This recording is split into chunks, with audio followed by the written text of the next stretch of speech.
They tried to lock humanity away, but forgot one thing: we were born to break the impossible. The emergency session of the Galactic Council had been called with unprecedented urgency. Representatives from over 3,000 civilizations filled the massive crystalline amphitheater orbiting the neutron star Kepler 442b, their varied forms creating a tapestry of biological and technological diversity that had taken millions of years to evolve. High Chancellor Vex Thar of the Zephyrin Collective called the assembly to order with a resonant harmonic that translated across all known communication methods.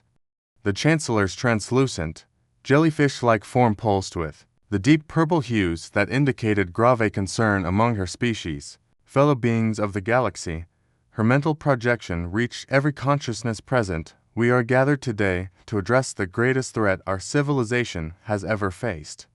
Not from the void between stars, not from cosmic disasters, but from a single world in the Outer Rim territories. A world called Earth. A ripple of unease passed through the assembly. The younger species had heard whispers, but the older civilizations, those who had been watching humanity's rapid development, they knew exactly why this emergency session had been called. Ambassador Kretak of the Morvanian Empire, his 6 arms gesturing emphatically, was the first to speak. High Chancellor, with respect, how can one primitive world threaten the stability of galactic civilization? Humans have barely achieved faster than light travel. They've only been aware of our existence for 50 of their solar cycles. That, interrupted Elder Sage Nithaz from her position in the quantum observation deck, is precisely the problem. The ancient being's consciousness had witnessed the rise and fall of entire galactic epochs.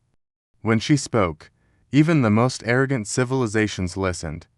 In 50 years, they have gone from their first tentative steps into space to establishing colonies in 12 star systems. Their technological advancement curve defies every known model of species development.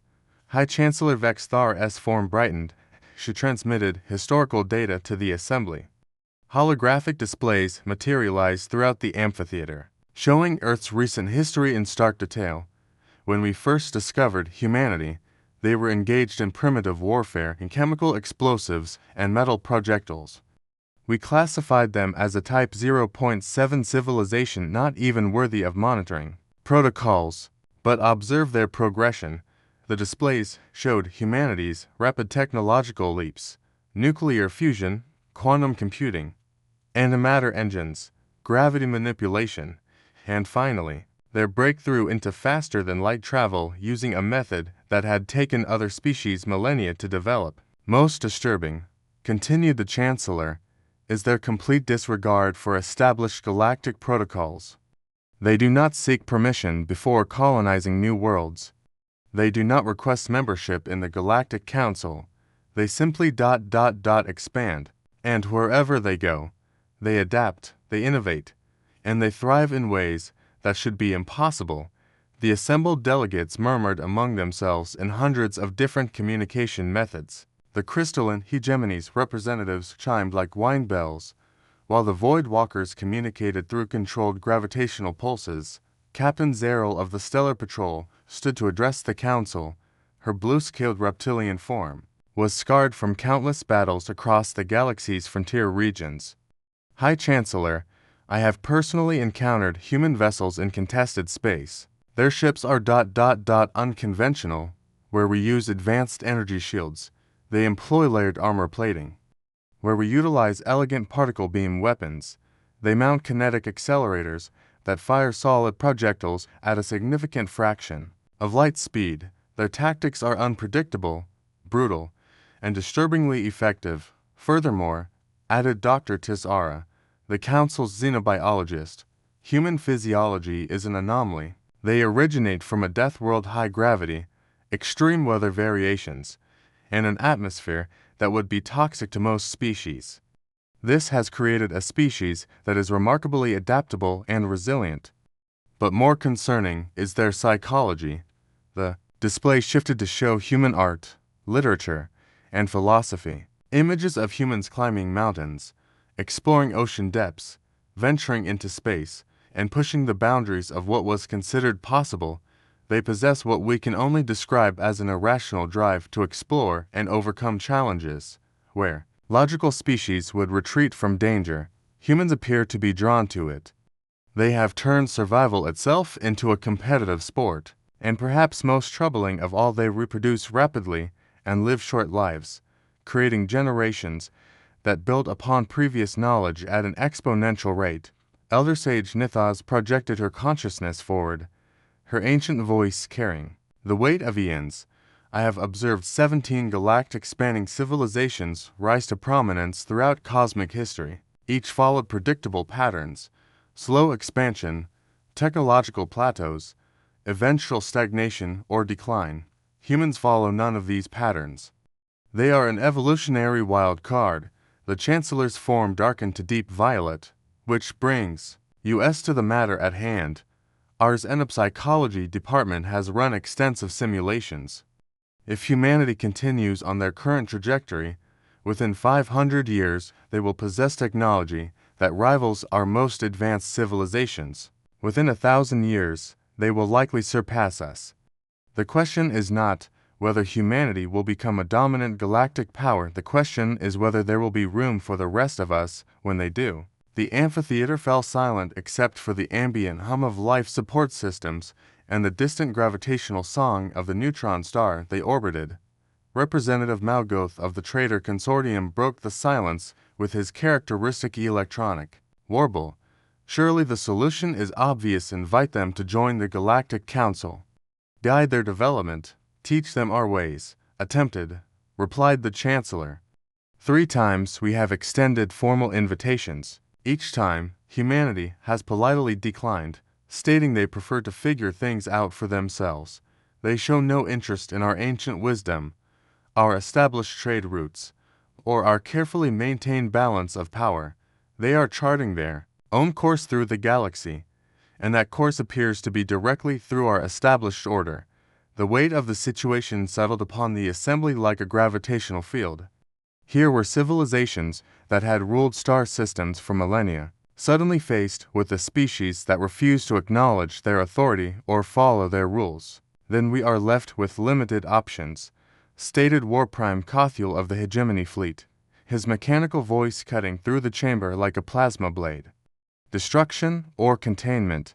Destruction is not an option, Elder Sage Nithaz projected. Firmly, apart from the ethical implications, humanity has already spread across multiple star systems. Any attempt at genocide would only prove to survivors that we are a threat to be eliminated, and based on their military innovations thus far, that would likely end poorly for all involved. High Chancellor Vexthar S. form pulsed with decision-making patterns, which leaves us with one viable solution: complete isolation. We will establish a quarantine zone around all human-occupied space. No trade, no communication, no contact of any kind. We will cut them off from the galactic community entirely. Without access to our technology, our trade networks, and our accumulated knowledge, their expansion will stagnate. They will be forced to develop inward rather than outward.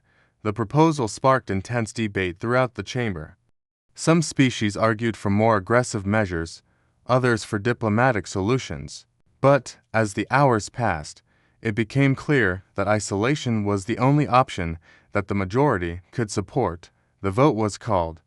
Of the 3,047 civilizations present, 2,812 voted in favor of the quarantine protocol. Humanity would be cut off from the galactic community indefinitely as the session concluded and representatives began departing for their home worlds. None of them could have predicted that they had just made the single greatest strategic error in galactic history. They had isolated humanity. Yes, but they had also freed humanity from any obligation to follow galactic law, galactic customs, or galactic limitations. They had taken a species that already had little respect for authority and removed the last restraints on their expansion. They were about to discover why humanity had earned the unofficial designation among frontier species as the ones who don't know when to quit. The isolation protocol would go into effect immediately. The consequences would reshape the galaxy forever. 6 months after the Galactic Council's decree, the isolation of human space was complete. A network of automated monitoring stations formed an invisible barrier around the 17 star systems humanity had claimed. Any human vessel attempting to leave this zone would be turned back by overwhelming force. Any alien ship attempting to enter would face immediate arrest. The task force responsible for maintaining the quarantine was led by Admiral Veltar of the Confederation Navy, a being whose species had been enforcing galactic law for over 10,000 years. From his flagship, the Eternal Vigilance, he monitored the quarantine zone with the confidence of someone who had contained dozens of problematic species throughout his career. Status report. His mechanical voice hummed through the ship's neural network. All monitoring stations report normal operations. Admiral, replied his aide, Lieutenant Yexra. Human space remains sealed. Long-range sensors detect no attempts at breakthrough, and their internal activity. Increased industrial output across all human colonies. Significant expansion of mining operations on asteroid belts. Construction of what appear to be massive orbital facilities around their primary worlds. Admiral Veltar's cybernetic implants processed this information with mechanical precision. It was exactly what they had predicted. Faced with limited expansion opportunities, humanity would turn inward, developing their existing systems more intensively. Standard response for a contained species. What the Admiral didn't know was that on Earth, in a nondescript building in Geneva, Dr. Sarah Chen was presenting findings to the United Earth Council that would change everything. Ladies and gentlemen, Dr. Chen addressed the assembly of Earth's most powerful leaders. We've been studying the alien quarantine technology for 6 months, and I'm pleased to report that we now understand exactly how it works. The presentation screen behind her displayed technical schematics that would have been incomprehensible to most humans just decades earlier. But humanity's rapid technological advancement had created a generation of scientists who thought in terms of quantum mechanics and multidimensional physics as naturally as their ancestors had thought in terms of fire and the wheel. The quarantine uses a network of gravitational field manipulators to create interdictional barriers at key jump points.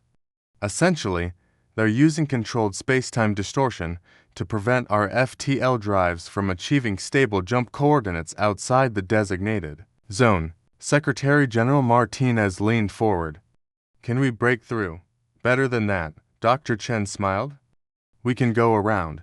The display shifted to show a three-dimensional map of local space, with the quarantine zone highlighted in red. The alien technology assumes we'll use traditional jump point navigation following the established routes through stable gravitational corridors that most species use for FTL travel. But our jump drive technology, based on their principles, we developed it independently. She highlighted several vectors that seemed to curve around and beneath the quarantine zone. By using multi-dimensional folding instead of traditional warp tunneling, we can bypass their interdiction fields entirely.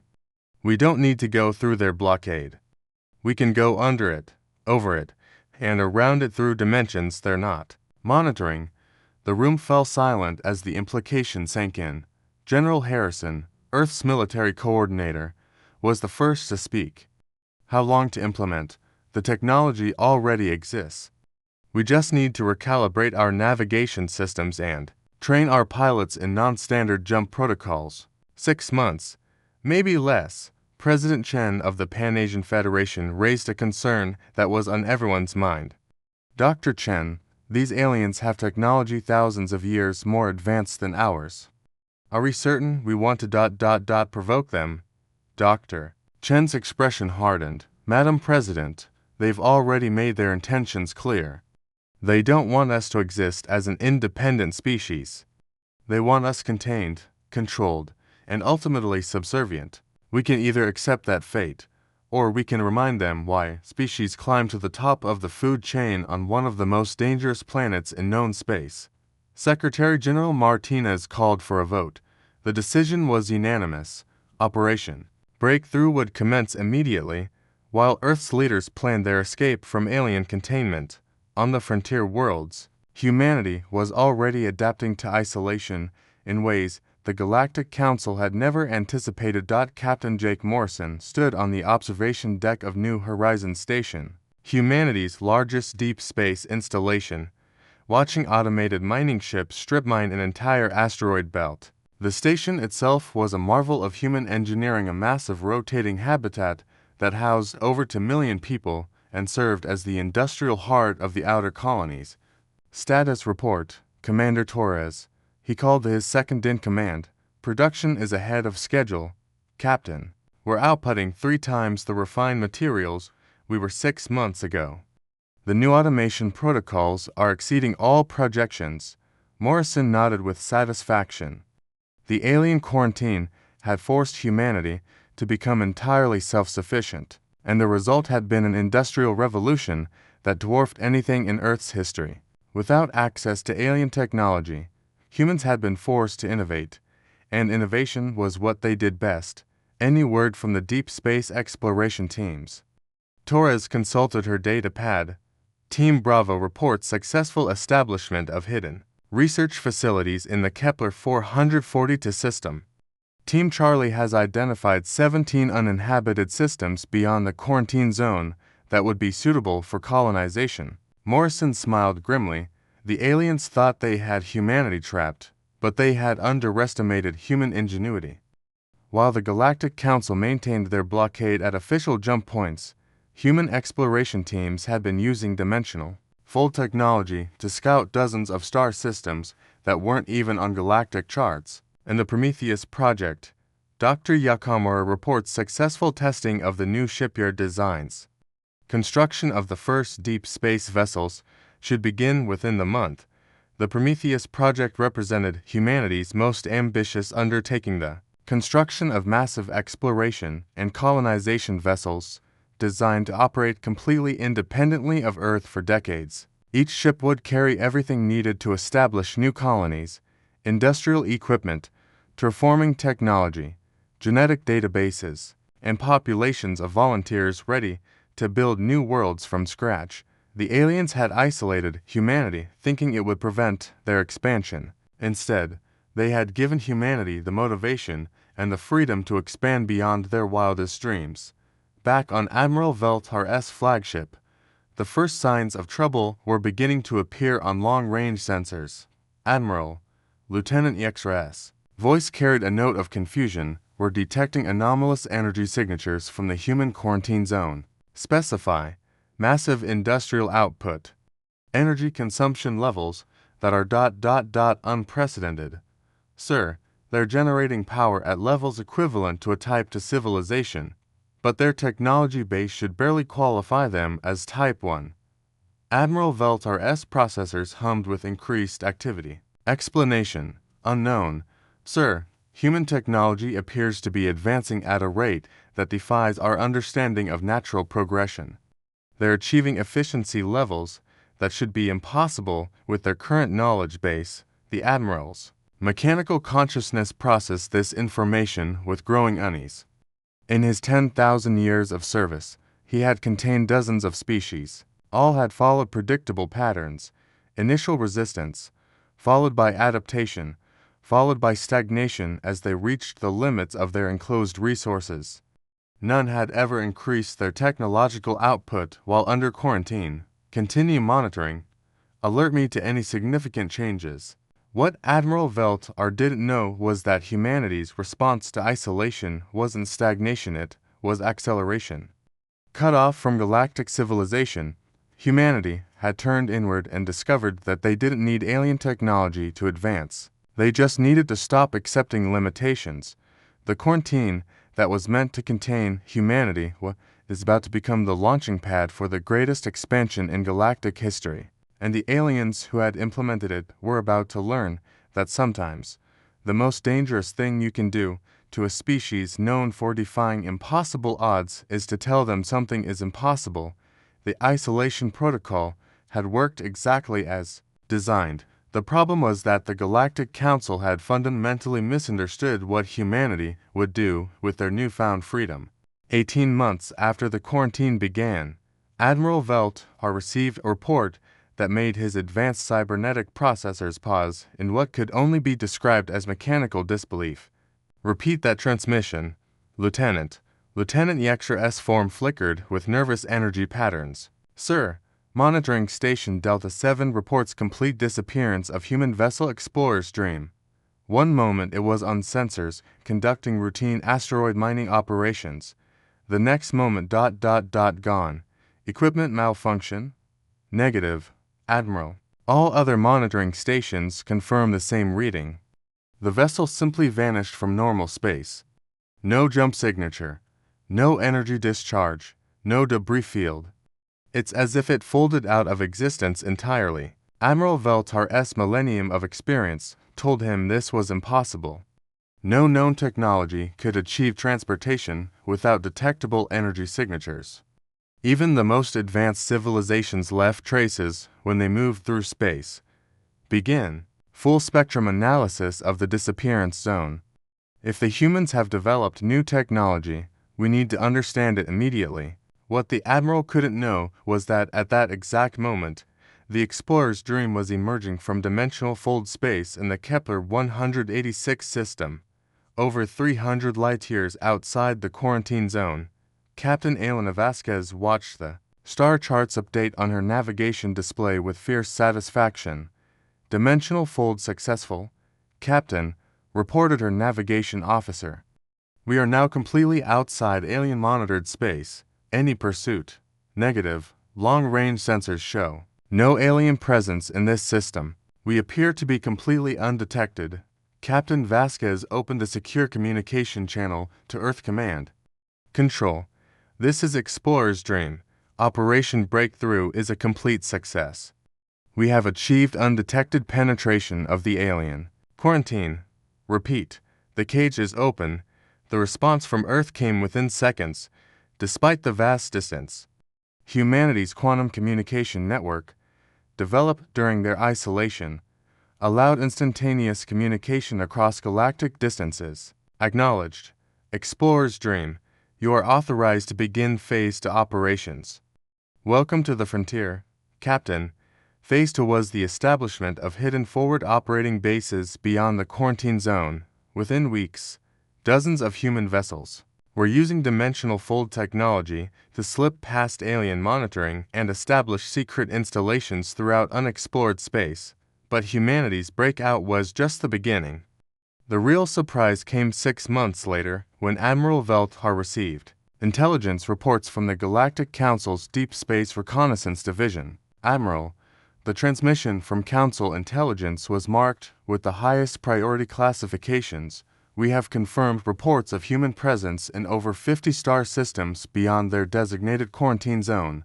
Furthermore, they appear to have established permanent settlements in at least 12 of these systems." Admiral Veltar felt something his species hadn't experienced in millennia: genuine alarm. "How is this possible? Our quarantine has been completely effective. No human vessel has breached our blockade." "Sir, it appears they haven't breached the blockade. They've bypassed it entirely using technology we don't understand. Our xenotechnology specialists believe they've developed some form of dimensional manipulation that operates outside our detection capabilities." The Admiral's tactical processors began running combat scenarios automatically. If humanity could move undetected through space, then the entire strategic balance of the galaxy had shifted overnight. What is the Council's response? Emergency session has been called. All member civilizations are to report to Council space immediately. The human situation has been escalated to a Code Omega threat level. Code Omega. In the Galactic Council's 30,000-year history, that classification had been used exactly 3 times for cosmic-level extinction events that threatened all known life. The fact that they were applying it to a single species spoke volumes about how drastically the situation had changed.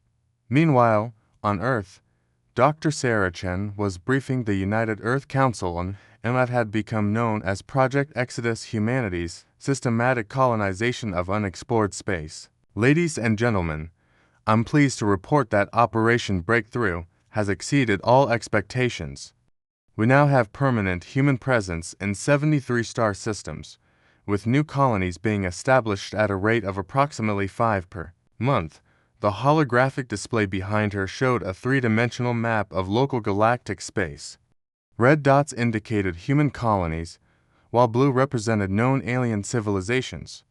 The pattern was striking. Humanity was expanding in directions the aliens hadn't even explored, claiming vast regions of space that galactic civilization had ignored or considered worthless. Our dimensional fold technology has proven completely undetectable to alien sensors. As far as they know, we remain contained within the original quarantine zone. In reality, we now control more territory than most individual council species. Secretary General Martinez studied the display with amazement. Dr. Chen, how is our expansion proceeding so quickly? Traditional colonization should take decades per system. Dr. Chen smiled with pride. We're not using traditional methods, sir. During our isolation period, we developed self-replicating industrial platforms that can bootstrap entire colonies from raw materials. A single colony ship can carry everything needed to establish mining operations, manufacturing facilities, and even terraforming equipment. Within months of arrival, a new human colony can be completely self-sufficient and ready to support further expansion, and the aliens haven't noticed any of this. They're looking in the wrong places, sir. Galactic civilization has spent millennia mapping and claiming the most obviously valuable star systems, planets with perfect atmospheres, systems with stable stars, regions with abundant conventional resources. We're going everywhere they haven't bothered to look. The truth was even more impressive than Dr. Chen's summary suggested. Humanity's expansion wasn't random, it was strategically brilliant. While alien species competed for a limited number of prime worlds, humans had developed technology that could make almost any planet habitable. Ice worlds, desert planets, high-gravity systems, even the moons of gas giants all became potential homes for human civilization. More importantly, humanity's experience with Earth, a world that was considered extremely hostile by galactic standards, had prepared them for environments that other species couldn't even imagine colonizing. Where aliens saw worthless rocks orbiting dangerous stars, humans saw resources and opportunities. General Harrison raised the question that was on everyone's mind. Dr. Chen, what happens when the aliens discover what we've been doing? Dr. Chen's expression became serious. Based on their previous behavior, they'll likely attempt to expand their quarantine to include our new territories. The problem for them is that we're no longer the species they thought they were containing. We're now distributed across hundreds of star systems, with industrial capacity that rivals their major civilizations, and military technology specifically designed to counter their advantages. Are you saying we're ready for open conflict? I'm saying, General, that their window of opportunity to stop us has already closed. 6 months ago, they were dealing with a single species confined to 17 star systems. Today, they're facing a civilization that spans a significant portion of the galaxy and has had nearly 2 years to prepare for exactly this scenario. As if to emphasize her point, the tactical display updated with new information. 3 more star systems had just confirmed successful colony establishment, bringing humanity's total claimed territory to 76 systems. The isolation that was supposed to contain humanity had instead become a training period for the largest military and colonization effort in galactic history.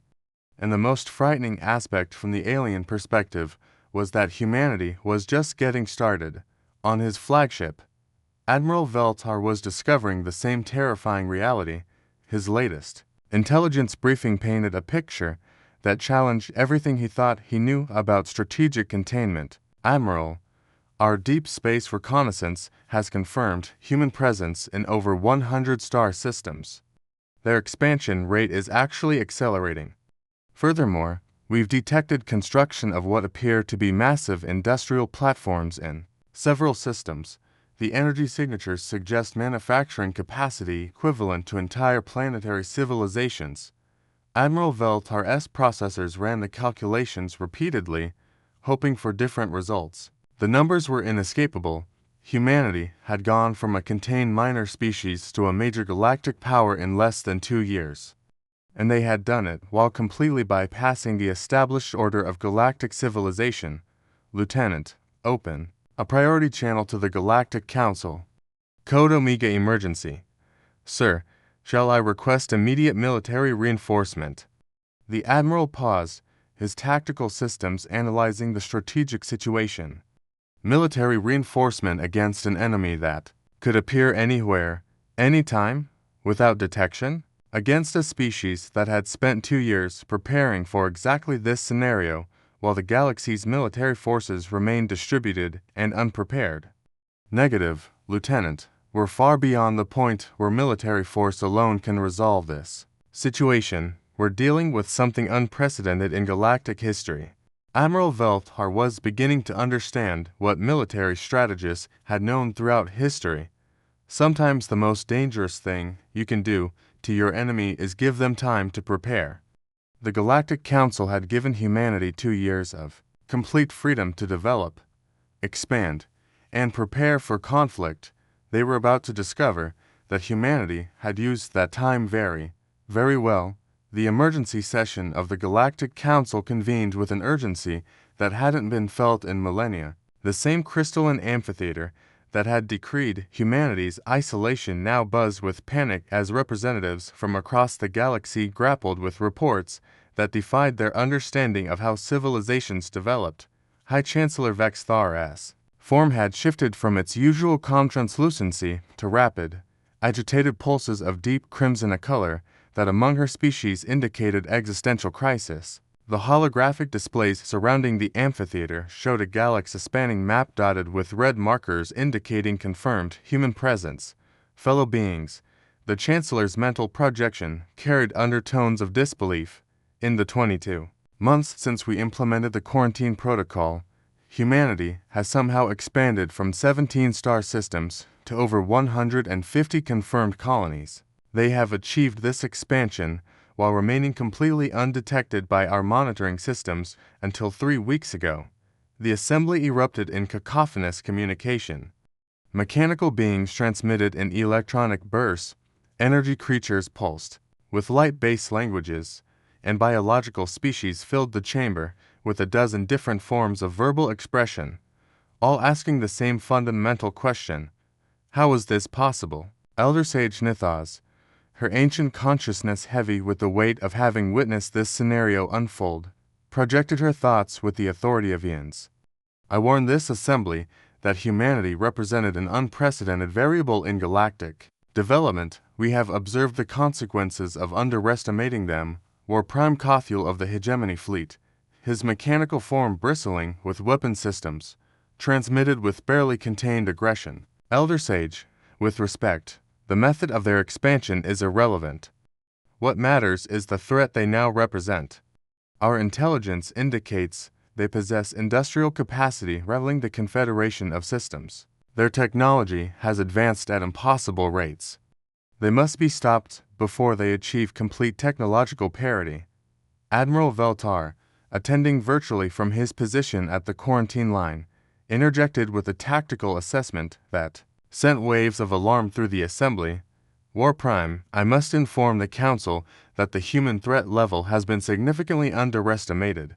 Our Xenotechnology Division has completed analysis of captured human vessels and installations. The Admiral's presentation filled the chamber's displays with technical specifications that challenged fundamental assumptions about technological development.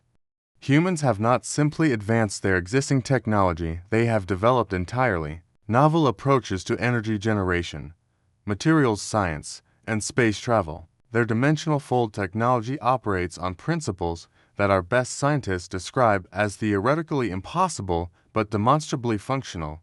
Dr. Tisara, the Council's xenobiologist, supplemented the Admiral's report with biological intelligence that was equally disturbing. Furthermore, human expansion has not followed any known pattern of colonial development.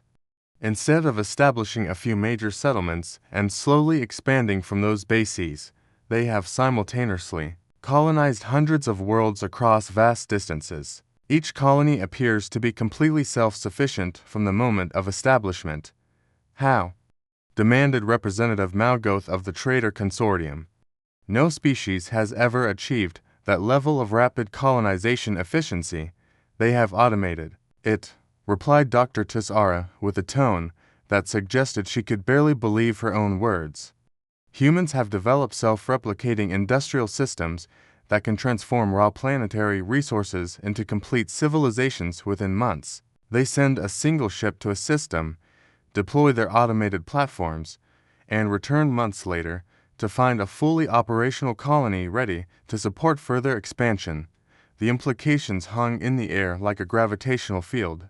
Not only had humanity escaped containment, but they had industrialized expansion itself. High Chancellor Vex Thara called for strategic recommendations, and the responses revealed the depth of the crisis facing the Galactic Council. Captains Errol of the Stellar Patrol reported first. Military containment of current human expansion is no longer viable. They are distributed across to many systems. Their technology is advancing too rapidly, and their dimensional transportation capability makes traditional military tactics ineffective. Any attempt at direct confrontation would likely result in unacceptable casualties among Council forces. The trade representative from the Mercantile Coalition provided an economic perspective that was equally grim. Human industrial output now rivals that of major galactic powers, but they operate entirely outside established trade networks. They neither import nor export through standard channels. Economically, they represent a completely independent civilization that has no need for galactic commerce. Most telling was the report from the Council's diplomatic corps, Ambassador Prime Yelanara, whose species had successfully negotiated peaceful resolution to over 40 galactic conflicts, transmitted with unprecedented uncertainty.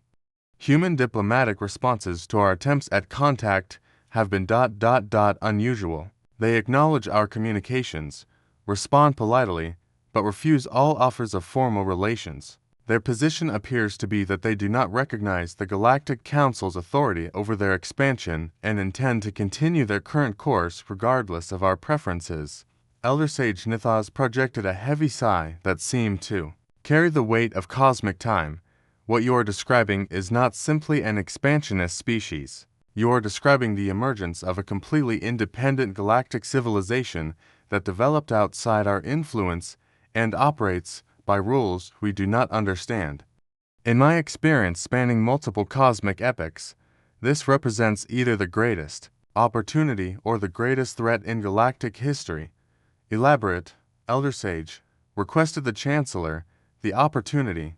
Humanity appears to have solved fundamental problems that have limited galactic civilization for millennia. Their technology, their expansion methods, their industrial efficiency. If we could understand and integrate these advances, the entire galaxy could benefit.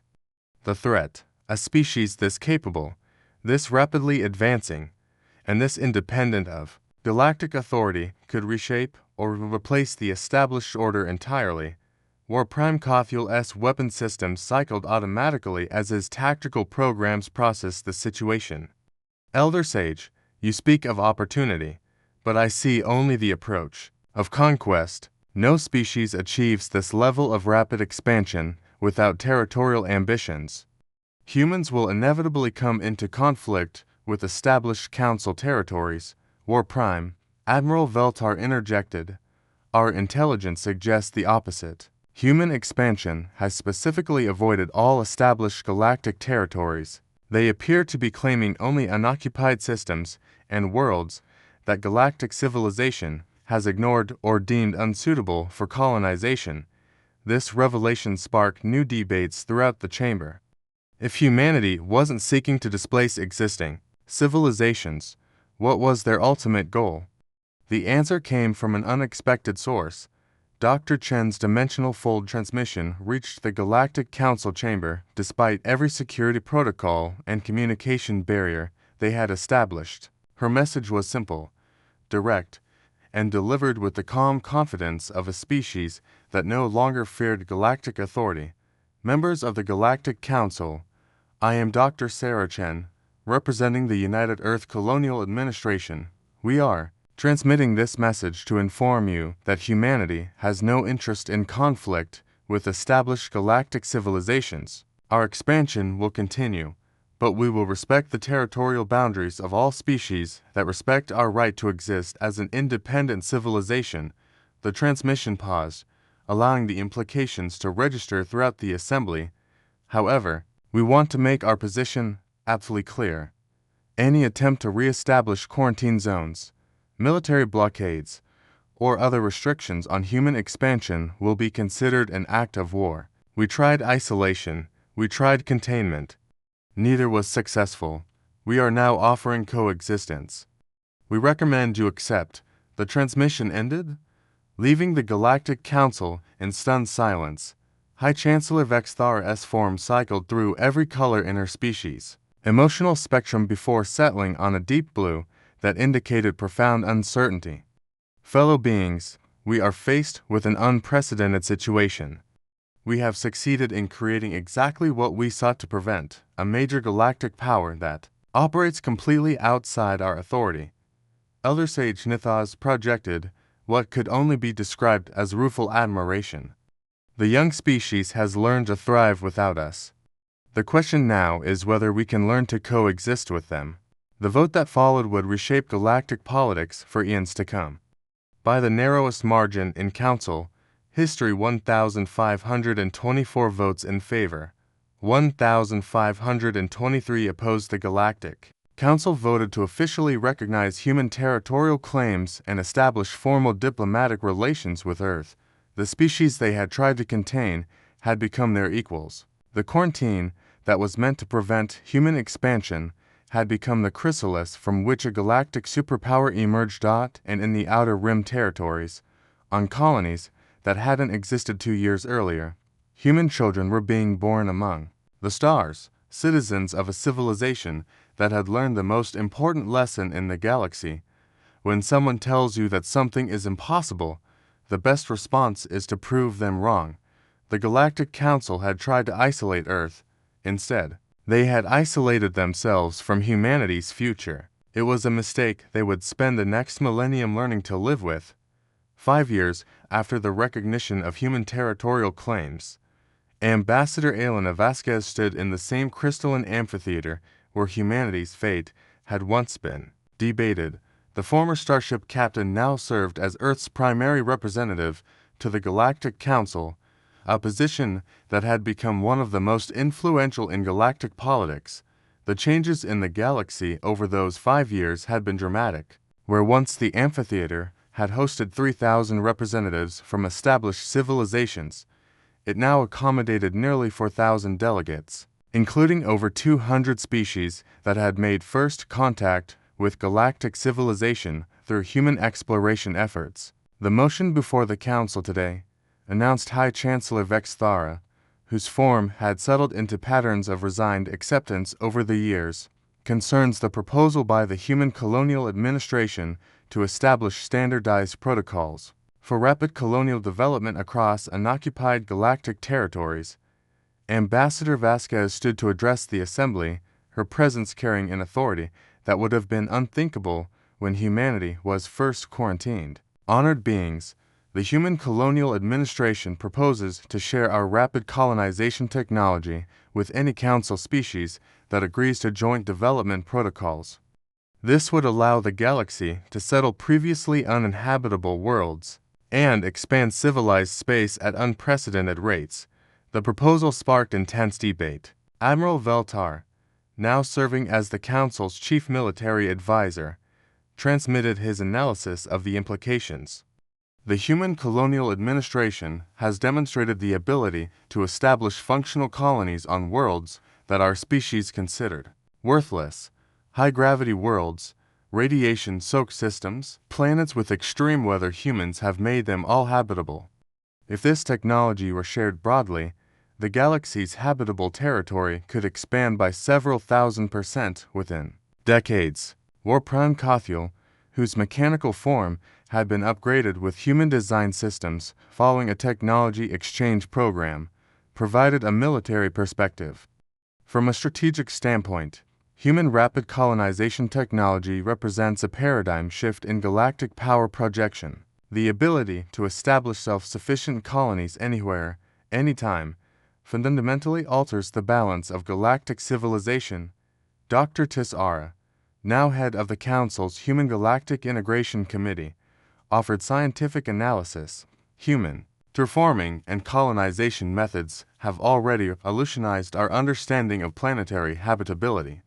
They don't adapt planets to suit life, they adapt life to suit planets. Their genetic engineering capabilities, combined with their environmental modification technology, makes virtually any world potentially habitable.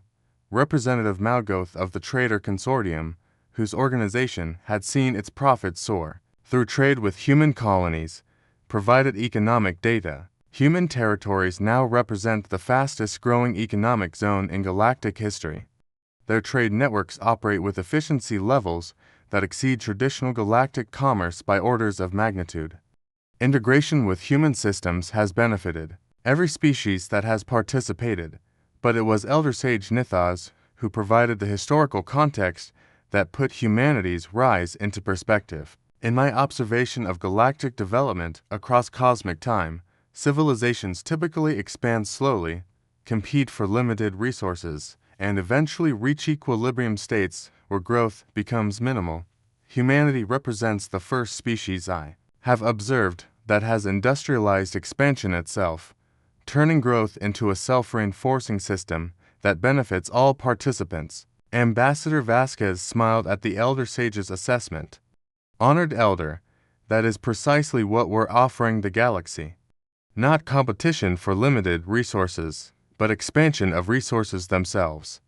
Not zero-sum territorial disputes, but positive-sum, collaborative growth. The debate continued for hours, but the outcome was increasingly clear. Species after species rose to speak in favor of the human proposal, many sharing stories of successful joint colonies and technological exchanges that had benefited their civilizations. Captain Zeril of the Stellar Patrol, whose ships now incorporated human defensive technologies, provided a security assessment.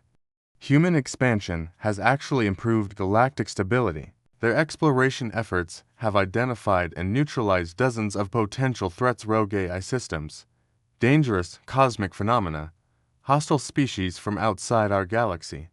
Their presence in remote systems has created an early warning network that benefits all civilized space. The vote was overwhelmingly in favor. 3,743 civilizations approved the standardized colonization protocols, with only 57 abstentions and 0 opposing votes. As the session concluded, Ambassador Vasquez reflected on how dramatically the galaxy had changed since those early days of isolation. The quarantine protocol that was meant to contain humanity had instead become the catalyst for the greatest expansion of civilized space in galactic history. Later that day, she transmitted her report to Earth Command through the quantum communication network that now connected human space with the Galactic Council chambers. Earth Command, this is Ambassador Vasquez reporting on today's council session.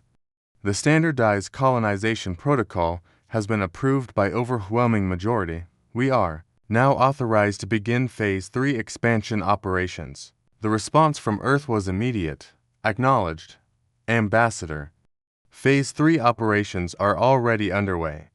We have colony ships en route to over 300 target systems, with an additional 800 systems identified for Phase 4 expansion. Ambassador Vasquez paused, considering the magnitude of what humanity had achieved. In just 7 years, they had gone from a quarantined species to the driving force behind the largest expansion of galactic civilization in recorded history. Earth Command, request clarification on current human territorial extent. Ambassador, current confirmed human presence spans approximately 2,000 star systems, with established colonies in over 1,500 of those systems. Projected expansion over the next decade includes an additional 5,000 systems across 3 galactic spiral arms, The numbers were staggering. Humanity hadn't just escaped their quarantine, they had become the largest single civilization in galactic history, and they were still growing exponentially, but perhaps most remarkably, they had achieved this expansion while maintaining peaceful relations with virtually every species they encountered. The aggressive, unpredictable humans that the Galactic Council had feared had proven to be enthusiastic collaborators who seemed genuinely interested in helping other species achieve their own expansion goals. 10 years after the failed quarantine, Dr. Sarah Chen, now in her 70s but still sharp as ever, stood before a mixed audience of human and alien students at the University of New Terra, humanity's premier institution for galactic studies. Her lecture hall was filled with beings from dozens of species, all studying the phenomenon that had reshaped galactic civilization. Class, today we're going to discuss what historians are already calling the Great Expansion, the period of unprecedented growth in galactic civilization that began with humanity's emergence from quarantine isolation. The holographic displays around the lecture hall showed the current state of the galaxy. What had once been a relatively sparse collection of established civilizations clustered around ancient trade routes was now a vibrant network of interconnected systems spanning multiple galactic arms. When the Galactic Council implemented the quarantine protocol, they made several assumptions about human behavior that proved to be fundamentally incorrect. They assumed we would seek to break their blockade through direct confrontation. Instead, we went around it. They assumed isolation would limit our technological development. Instead, it accelerated our innovation. Most critically, they assumed we wanted to replace their civilization. Instead, we wanted to expand it. A student from the Zephyrian Collective, her translucent form pulsing with curiosity patterns, asked the question that had puzzled galactic historians for years. Dr. Chen, why did humanity choose cooperation over conquest? Your species had achieved technological and industrial superiority. Traditional galactic theory suggests you should have sought dominance. Dr. Chen smiled, remembering similar questions from 1,000 previous lectures. The answer lies in understanding what makes humanity different from previous galactic powers. Most species expand because they need resources, territory, or strategic advantage. Humanity expands because we find it interesting. She gestured to the galactic display, highlighting the vast territories now under human administration. Look at our expansion pattern. We're not claiming the richest systems or the most strategically valuable territories.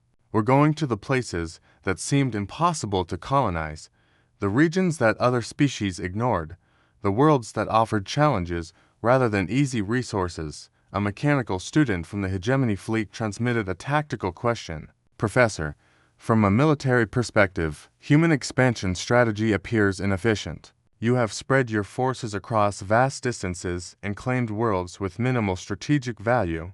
Exactly, Dr. Chen replied with enthusiasm. And that's why it worked. We weren't trying to conquer the galaxy, we were trying to explore it. Every worthless world we colonized became a laboratory for new technology. Every impossible challenge became an opportunity for innovation. While other species competed for a limited number of prime territories, we were busy making our own prime territories from scratch.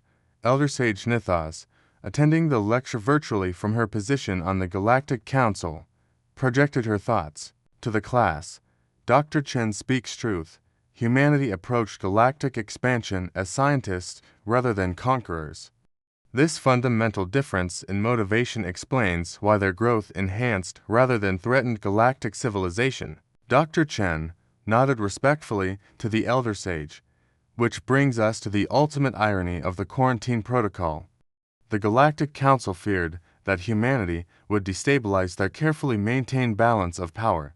In trying to prevent this, they accidentally created the conditions for humanity to develop beyond their ability to contain or control.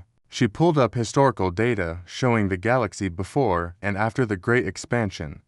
The quarantine gave us 2 years of complete freedom to innovate without interference.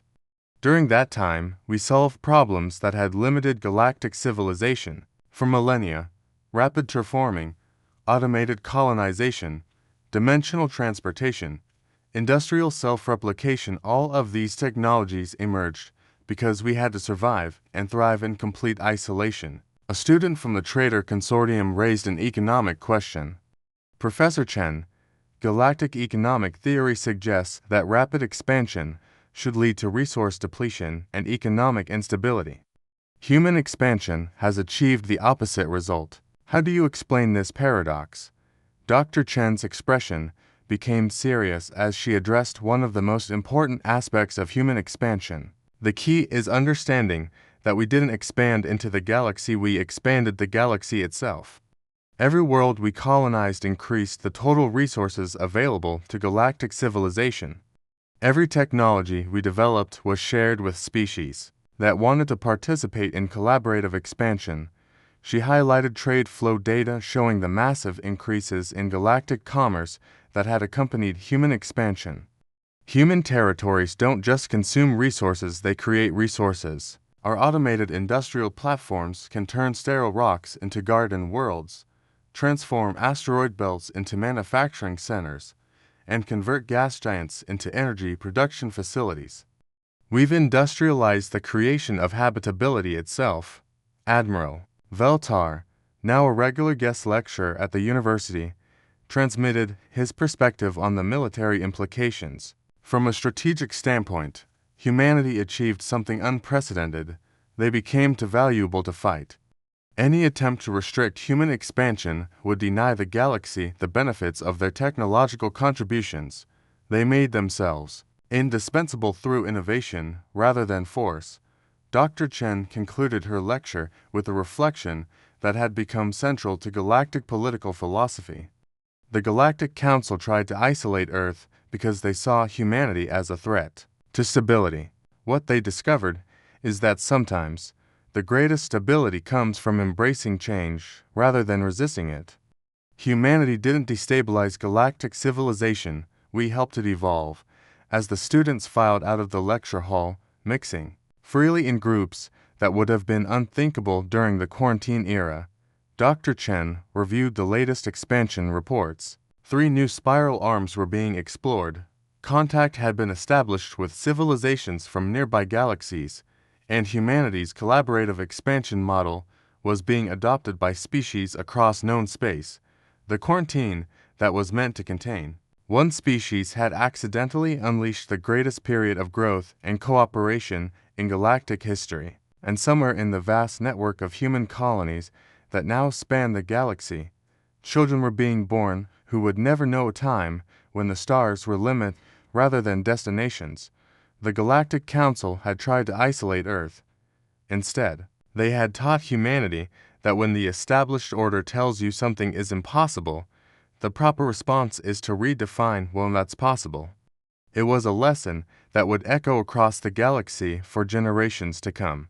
The isolation had indeed backfired, not by creating a threat to galactic civilization, but by revealing that galactic civilization had been far smaller than it needed to be. Humanity hadn't conquered the galaxy, they had shown the galaxy how to conquer itself, and the expansion continued, carrying the message of human defiance to stars that had never imagined they could host life.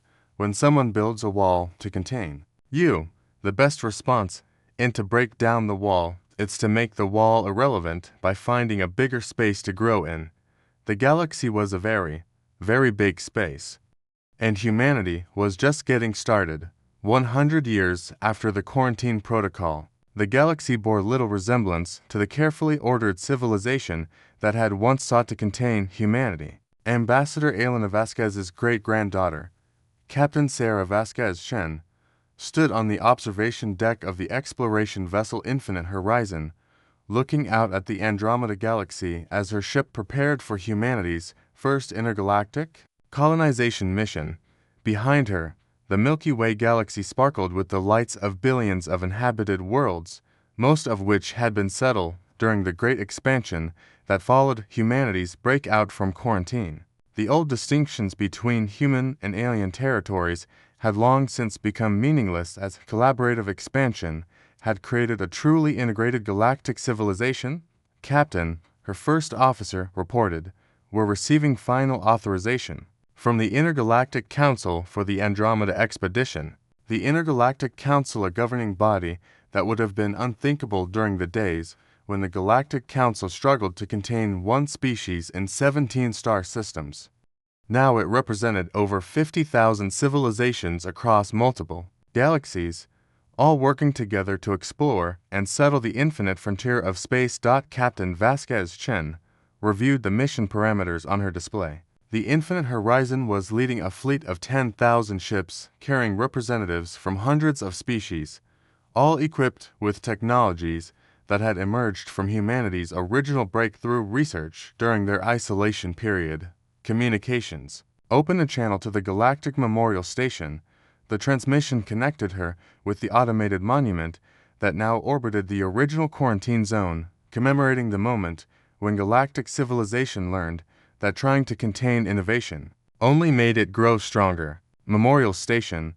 This is Captain Vasquez Chen aboard the Infinite Horizon. We are about to commence the first intergalactic expansion mission. As per tradition, we want to acknowledge the debt that galactic civilization owes to those who tried to limit our potential and accidentally unlimited it instead. The Memorial Station's AI responded with the message that had been programmed by the Galactic Council themselves as an official apology to humanity. Acknowledged, Captain. May your expansion bring growth and cooperation to new galaxies, as it brought growth and cooperation to ours. May the isolation that was meant to constrain you continue to inspire others to overcome their own limitations. Captain Vasquez Chen smiled as she closed the communication. The irony had never been lost on humanity that their greatest gift to the galaxy had come from the galaxy's attempt to restrict them. The quarantine had forced humanity to become self-sufficient, innovative, and independent, exactly the qualities that had made them invaluable partners in galactic expansion. All ships. This is Infinite Horizon. Execute intergalactic jump sequence. Target: Andromeda Galaxy, Sector 0 Alpha. Let's go show another galaxy what happens when you tell humans something is impossible. As the fleet engaged their dimensional fold drives technology that had evolved from the original breakthrough systems developed during the quarantine, Captain Vasquez Chen reflected on the ultimate lesson of humanity's rise to galactic prominence. The Galactic Council had tried to isolate Earth because they feared humanity would disrupt their established order. They had been absolutely correct. Humanity had disrupted the established order so thoroughly that it no longer existed. In its place was something unprecedented, a truly cooperative galactic civilization based on shared growth rather than competition for limited resources. The quarantine that was meant to contain one dangerous species had accidentally taught the galaxy that the most dangerous limitation was the belief that growth had limits. Humanity hadn't conquered the stars, they had convinced the stars to conquer themselves. And as the Infinite Horizon and her fleet folded space around themselves and stepped into the vast emptiness between galaxies, they carried with them the most important message in the universe. When someone tells you that you can't, the proper response isn't to argue, it's to prove them wrong so thoroughly that they spend the rest of eternity thanking you for it. The Galactic Council had tried to isolate Earth. Instead, they had isolated the concept of limitations themselves, and humanity, with their new galactic partners, was making sure those limitations stayed isolated while the rest of the universe learned to grow without them. The galaxy was infinite. The universe was infinite, and thanks to one spectacularly backfired quarantine, galactic civilization had finally learned to be infinite too.